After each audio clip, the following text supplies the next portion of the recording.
La gente recibe el bono de desarrollo urbano y puede comprar con un descuento en los grandes centros comerciales, en el KIM, en la TIA, por ejemplo,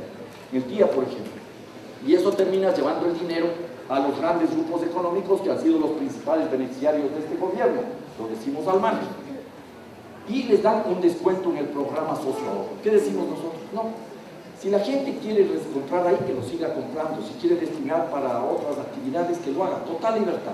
Pero si quiere mejorar aún más su capacidad adquisitiva, le ofrecemos la oportunidad de comprar en los mercados populares y en las ferias populares, porque ahí están los productos de los campesinos, de los pescadores artesanales y los artesanos, para relanzar la producción. Con este ejemplo quiero graficar la necesidad de integrar políticas sociales con políticas productivas.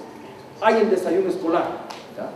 Está muy bien, vamos a volver al almuerzo escolar y vamos a crear además comedores populares, porque no todos los niños y niñas van a la escuela y tienen alimentación.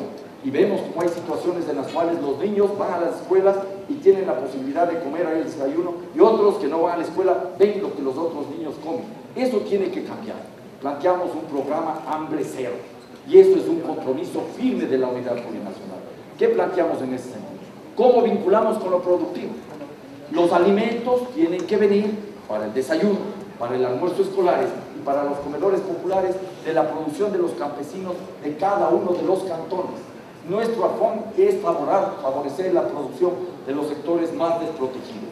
En el ámbito de lo social podríamos abordar muchas otras cosas: el tema de la educación, el tema de la salud, el tema de la vivienda popular, el tema del bienestar social. Educación, dos palabras, es indispensable en el país. Es fundamental mejorar la calidad de la educación.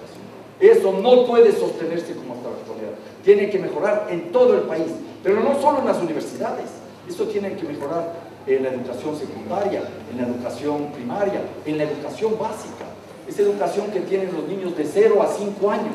En el Ecuador hay más de 600.000 niños sin educación básica. Son niños que ya están empezando con una desventaja enorme en relación a los otros jóvenes, a los otros niños de su edad. Ese es un tema que también tenemos que asumirlo con enorme responsabilidad. No creemos, y ese es un compromiso de la Unidad Plurinacional, que entiendo no es respaldado por varios sectores, en que hay que restringir la universidad.